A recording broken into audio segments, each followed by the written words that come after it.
He was the man the internet declared could make death itself afraid. For decades, the Chuck Norris facts kept coming. He counted to infinity twice. He got bitten by a cobra, and the cobra died. He doesn't turn the lights on, he turns the dark off. The world laughed, shared the memes, and genuinely believed, on some level, that this man was built differently. But, on March 19, 2026, the legend ended suddenly, shockingly, and in a way that has left millions of fans searching for answers. What really happened in those final hours in Kauai? And what does the autopsy report reveal about the hidden cost of a lifetime of punishment that nobody saw coming? From Ryan, Oklahoma, to martial arts legend. Before the legend, there was a quiet, shy boy named Carlos Ray Norris, born on March 10, 1940, in the tiny town of Ryan, Oklahoma. He stuttered. He avoided confrontation. His father's alcoholism cast a shadow over his childhood, and he spent years trying to stay invisible. His mother, Wilma, who carried Irish and Cherokee heritage, was the steady force in his life. When Chuck was 16, she moved the family to California for a fresh start. Nothing about the skinny, unsure teenager suggested he would become the most famous martial artist in American history. But, in 1958, he joined the Air Force, and everything shifted. Stationed in South Korea, he was introduced to Tang Soo Do, and for the first time, he found something worth committing to completely. The discipline transformed him not just physically, but psychologically. By the time he left the Air Force in 1962, he had a black belt and a new name that stuck with the people around him, Chuck. He returned to California, opened a karate school, and began competing. He lost at first more than once, but losing only made him sharpen. By 1967, he became the All-American Karate Champion, and for 6 straight years, he held the middleweight karate title undefeated. In 1969, he won the Triple Crown of Karate and was named Black Belt Magazine's Fighter of the Year. Bruce Lee, Hollywood, and the Price of Authenticity.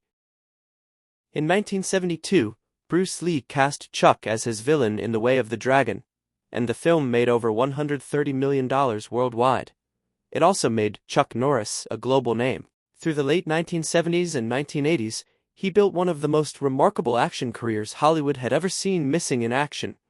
Code of Silence, the Delta Force films fueled by real grief as well as real skill. His younger brother Wayland had been killed in Vietnam, and Chuck dedicated several of those war-themed films to his memory, turning personal loss into something millions of people connected with. What separated Chuck from other action stars was authenticity. No wires, no stunt doubles for the big moments. Every kick, every fall, every impact was real. Bob Barker famously had his ribs cracked during training sessions with Chuck. On set, broken ribs and strained joints were simply part of the process. Chuck never complained. The pain was private.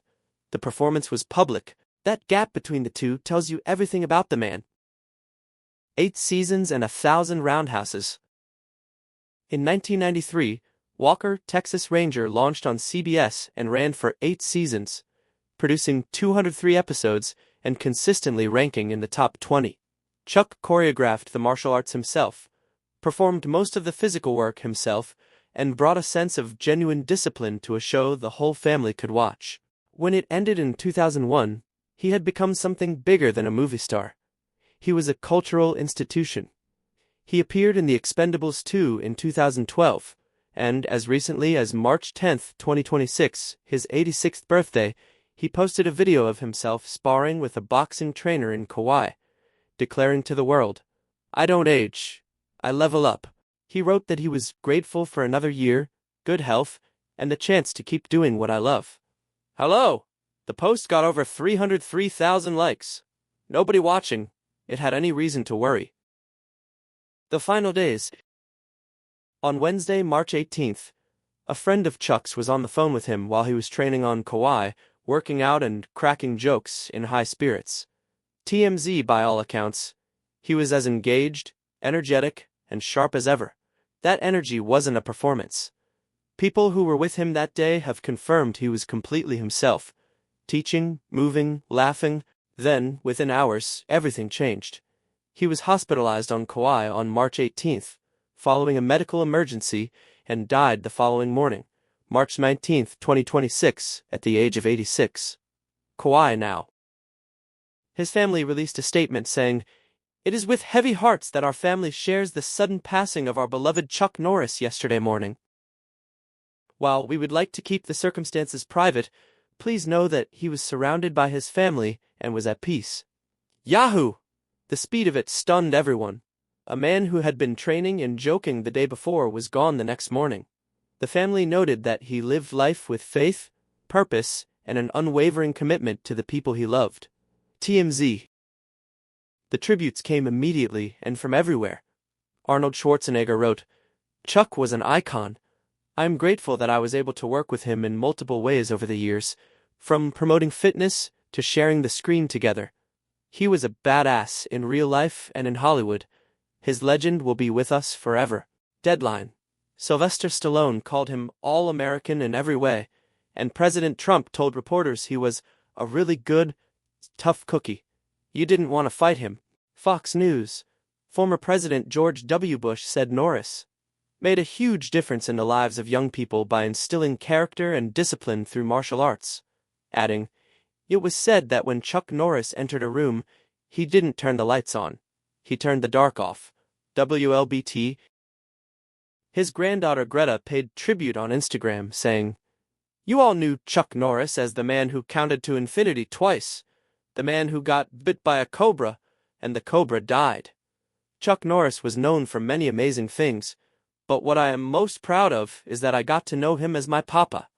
News 24. What the autopsy revealed. The family kept the circumstances private, as was their right, but what emerged from the medical findings told a story that no amount of myth-making could fully prepare people for. Decades of physical punishment had left an undeniable record inside Chuck's body. Multiple healed rib and spinal fractures, chronic joint degeneration across his knees, shoulders, and hips, the accumulated cost of over 60 years of martial arts training, film stunts, and real combat. He had never publicly complained about any of it. Not once. He had carried every injury silently, maintaining the image of invincibility while his body kept a private ledger.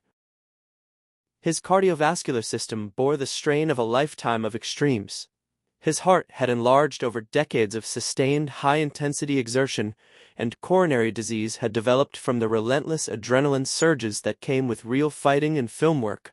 Repeated head impacts, the kind that don't make headlines but accumulate across thousands of training sessions and fight sequences, had caused undiagnosed microconcussions that only showed up in retrospect. The final trigger, according to the medical findings, was an aneurysm that ruptured during one of his last training sessions. Even hours before, he had shown no outward signs of serious risk. The body that had fought every battle it was asked to fight had lost one final, silent one. There were smaller revelations too. Low-level prescription pain management, never abuse, just the quiet, private reality of a man who refused to stop performing at his own extraordinary standard, and evidence of personal longevity experiments tied to his Sea-Force water business, suggesting that, even at 86, Chuck was still treating himself as both student and subject, pushing the boundaries of what the human body could do. It was the same restless curiosity that had driven him since South Korea. Beside his bed, in his Bible, investigators found a handwritten note. It read, "Now let me rest in the arms of the one who is truly invincible." 7 words that captured everything: the faith, the humility, and the quiet acknowledgement that even the toughest man in the world had always known where the real strength came from. The legacy? The internet's most indestructible figure turned out to be human after all, which, when you think about it, makes the story more remarkable, not less. Chuck Norris didn't become a legend because he was superhuman. He became one because he was a frightened kid from Oklahoma who chose, every single day, to push harder than almost anyone else alive. He built Kickstart Kids to give at-risk youth what martial arts had given him: discipline, identity, and a reason to keep going. He visited veterans and wept in the car afterward from the weight of their stories. He ran a ranch, raised a family, wrote books, and kept training into his mid-80s.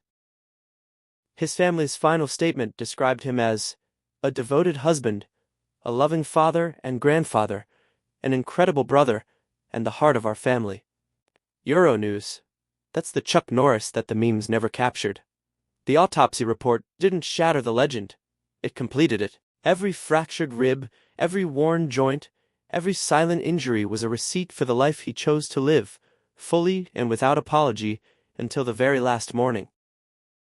Now you know the truth behind Chuck Norris's final fight.